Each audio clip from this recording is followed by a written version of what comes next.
sacred spirits. Welcome one, welcome all. This is a spiritual joint where we talk about all things spiritual. My name is Bailey, and again, welcome. So we're just going to talk about, we're going to talk about this astrology, astronomy thing to give some clarity to what tends to happen in that realm. In the beginning, there was astronomy. Those who study the celestial comings and goings, transitions, openings, closings. It was all connected. It was all one thing. And then there was a change. And then we had two branches. We had astronomy and astrology, where astronomy was strictly, well, in the beginning it was more than just strictly this. It was the comings and goings, the transitions of what was going on and how they related to one's celestial journey. And then there was a division at some point in time when we had the field of astrology, which tends to looks at the comings and goings, but it's not, in my studies, it's not related to a spiritual journey, we shall say. It's not a spiritual joint, we shall say. So we have, trying to think which way to go, because there's a lot of ways we can go. Okay, we'll talk about how, so with the split, so we had one camp who was into astronomy, and then they also separated and stopped dealing with the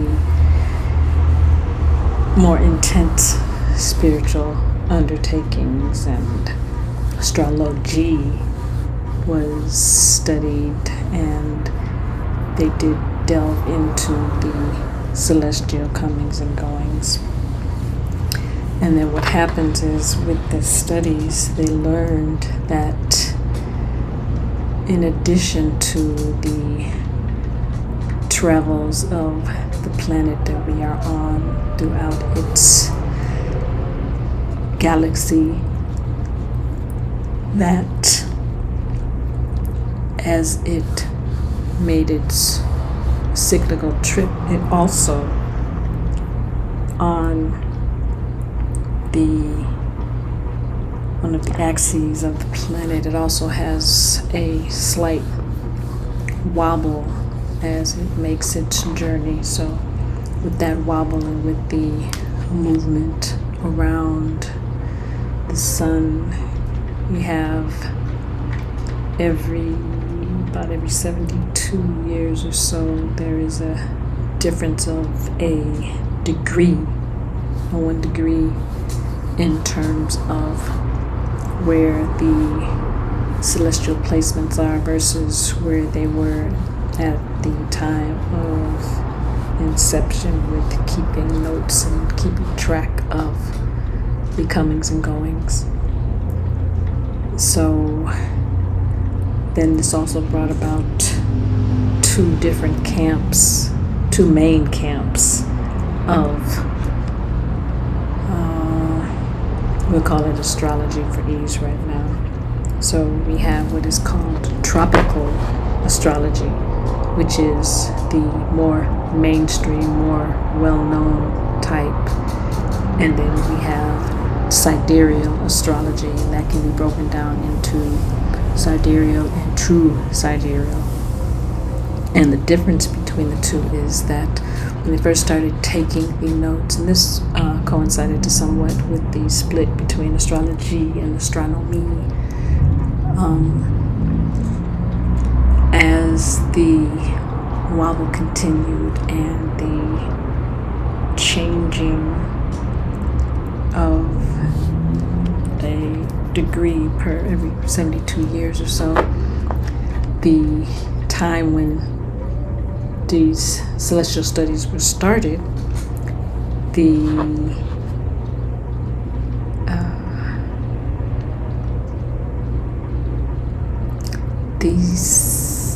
sign in which we would say that the celestial year began, it would be more, it would be regressing. So just like when you know how a leap year changes things around, this procession of equinoxes, as it's called, because it is centered around the fact that the celestial year is supposed to start at 0 degrees in Aries, but with the precession and the wobble, every 72 years or so, the time of the equinox, which is the spring or fall equinox, depending on where you are. In the northern hemisphere, we're referring to the spring equinox, which corresponds to the autumn equinox in the southern hemisphere. Each time we got to that event, which is a celestial event, this happens every year. It's a cycle that happens every year. Because the time astronomy was based on, when you look up in the sky, what constellations are you seeing? Where is the sun and the moon in relation to the constellation we see in the sky? And this is where the difference in tropical and sidereal comes about, because tropical has decided that no matter what is going on in the sky, that it is still going to be 0 degrees of Aries, even though when we look up in the sky right now at the time of the cyclical celestial event of the equinox, when you look up in the sky, the constellation that you see is not Aries, it is Pisces, because due to the precession of equinox, we have moved from that constellation to almost a whole sign previous to what we would usually expect at the equinox, the spring autumn equinox. So tropical astrology will always have Aries at that time. So for them, Aries is the start of the new year, and it travels around the 12 signs and gets back to the ending sign being Pisces, and the next equinox, it is always Aries. But as I said, with sidereal astrology and true sidereal astrology, we look at what is actually in the sky. So if you look up in the sky this goes for any point, it's going to be different for the most part. Maybe 4 or 5 days right now are still might be lingering on in the sign, but we'll get to some more of that in a second. So look up in the sky at the spring autumn equinox, it is in Pisces, because the point is to understand the actual celestial goings on, the map that took place at the exact point of your coming into this plane. That is what we look at with sidereal or true sidereal. So you got to change. So if you are looking at your astrological chart or studying astrology, you may think that you are a Capricorn based on the fact that in tropical, Capricorn begins at approximately 21st, 22nd of December and goes through the 21st, 22nd of January. But if you were to look up at the sky around the 21st, 22nd of December, we would not be in Capricorn. We would actually be looking up into the constellation of Sagittarius, which accounts for the reason why when some people check their charts or get their charts done, either they do the chart themselves or they might do it professionally. And if anybody's interested, we do true sidereal astrology charts. But it may, the energies that you're feeling, the frequencies that you're feeling may not coincide as you would think, or they may not be in alignment as you think, and that's because of the wobble. Because when you look at the sky, it's a whole nother constellation versus what is going in tropical versus sidereal or true sidereal.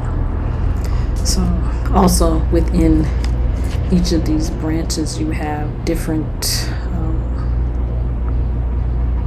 classifications. If you are going to stick to a static 30-degree house measurement for each sign, because 12 times 30 is 360, so that corresponds to the measurements that we currently use for a circle. So the astrological chart is divided into a circle, and each sign gets 30 degrees, which corresponds to approximately 360 days, plus or minus the days of months that have 31, and the ones that got 30, and the one that has 28. So,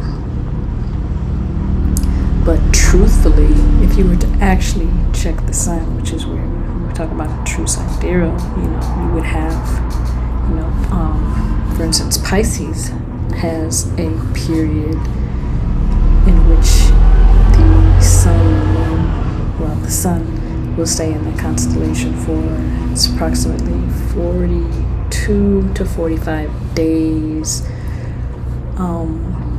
All of these signs are not 30 degrees. All of the signs are not 30 days of time with which the sun will stay in each sign, because all of the constellations are not the same size. Some are larger, some are smaller. Like, for instance, the sign that we know of as Scorpio is really, truthfully, only about 8 to 10 days or so.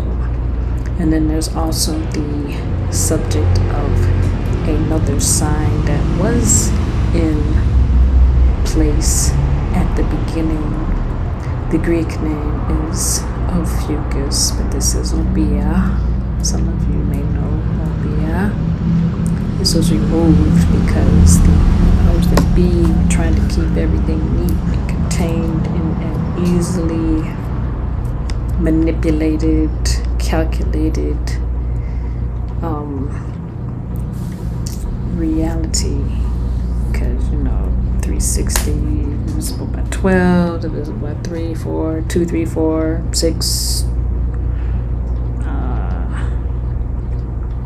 10. So it's very easy to divide. The mathematical calculations are very easy, so they wanted to keep it simple and easy, so they got rid of the additional signs. So they made it 12 signs for 360, but the whole 360 thing is related to the time thing that is going on, that we are caught up in, that we are trapped in, that we are contained in, where we are bound by this clock. And if anybody is good with math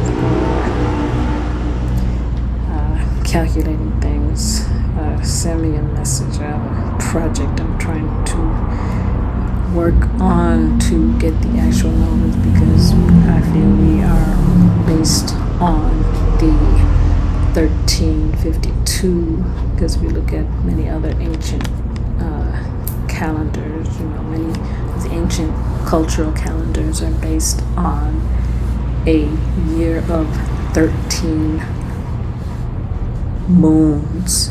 Moon is where we get the word month, so 13 months and actually take place, which is why we have the so-called phenomenon of a blue moon, which is, if I remember correctly, blue moon is an extra full moon in a supposed 30-day cycle, and sometimes we have a black moon, which is an additional new moon in a cycle of 30 days. So you have these names, but if you have a 13 moon calendar, you eliminate all of these phenomena from taking place.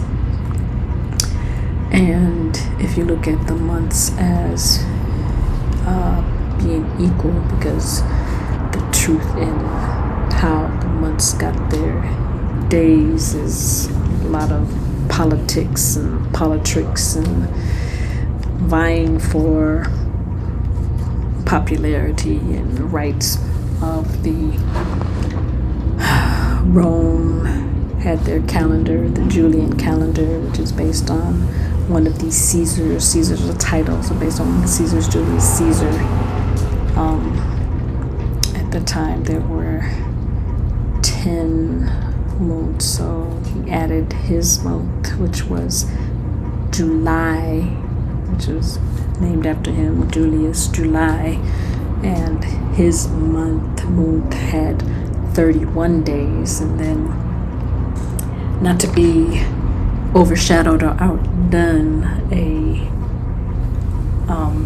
following Caesar Augustus decided that he had to have a moon named after him. So his month was named Augustus. Again, was named August. So again, not to be outdone, his month had to also have 31 days. And his month came after Julius Caesar, so that his would be the last in remembrance. And then, if you look at, original traditional cultural calendars, they started with the celestial event of the equinox, which occurs in the month you may know of as March. So if that is the first month, that's why you have March, April, May, June, July, August. September is the 7th month. October is the 8th month. November is the 9th month. December is the 10th month. But the calendar that we have now, because they changed the times back to reflect a connection and a relationship, to make sure that the Christians and the pagans were together, so they connected the birth of Nimrod with the birth of the person they call Jesus, or Yeshua, as some you may call this person that we are supposed to know about.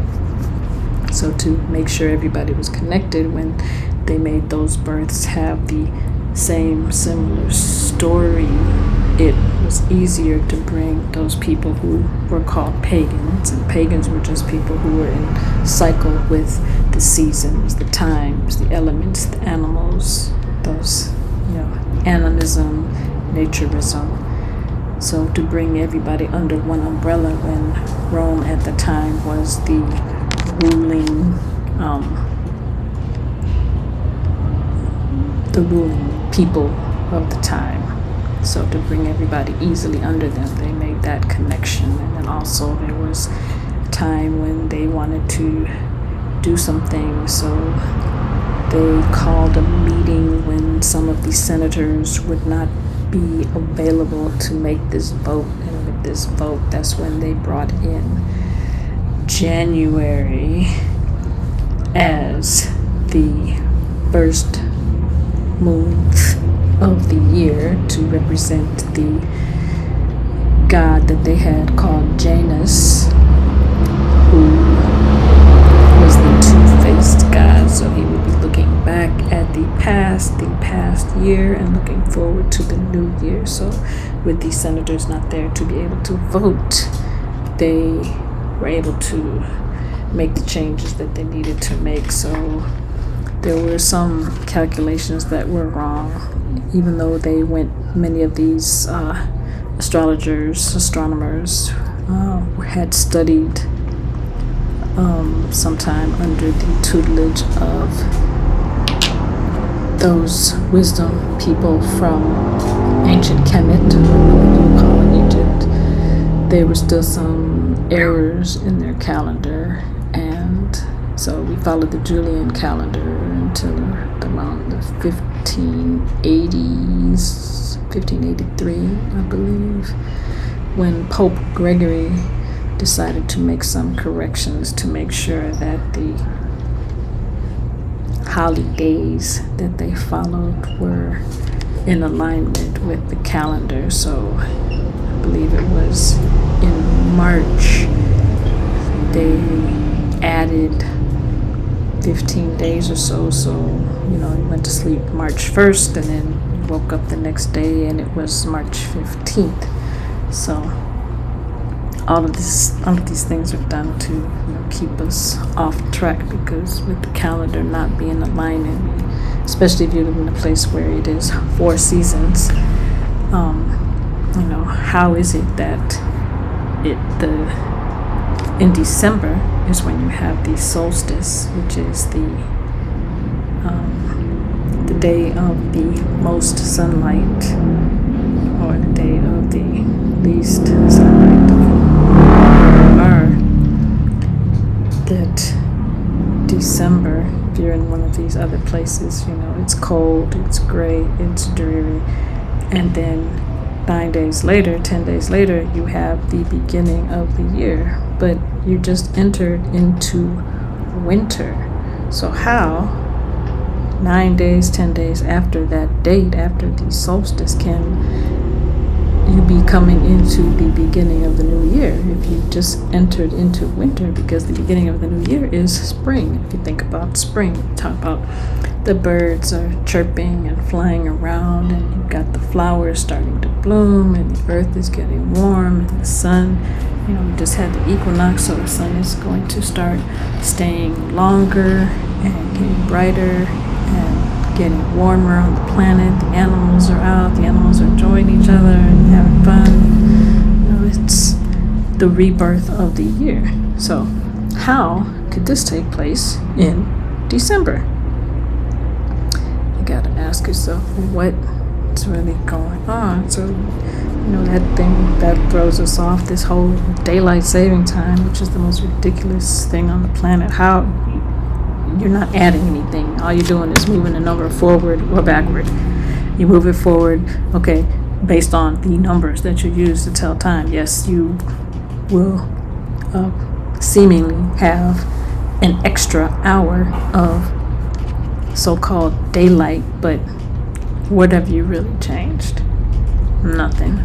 You made the time difference, but see, that throws off your internal rhythm, throws off how your body functions, because your body is connected to the earth. We are one with the universe and the planet and all those things. We have lost connection. Some of us are in connection. Some of us are more than others.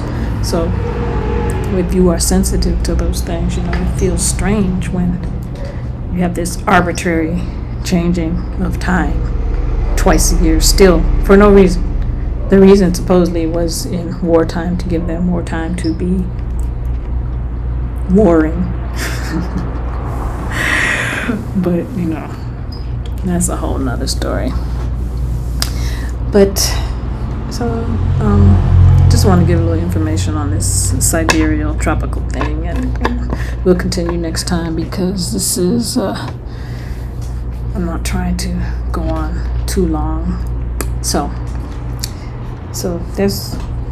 we're talking about the difference between sidereal and tropical and astrology and astronomy, and how there might be a difference in how you feel as far as your readings are coming and you get your reading done, how certain things don't seem to be clicking totally. It's because the sign that you were given, because most likely it's a tropical astrologer that is giving you this, that it's not going to coincide with what is actually happening in the celestial map of your life. So that's why some things may not seem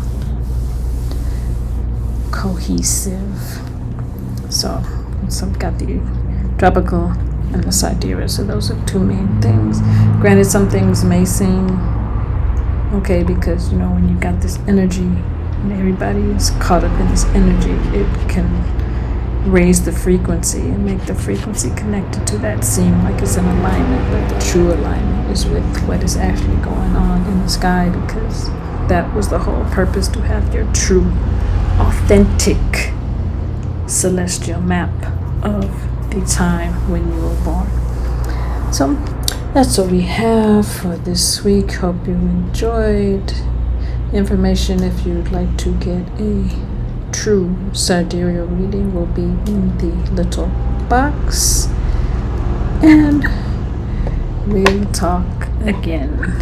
Thank you for listening. Have a great rest of your day. Peace.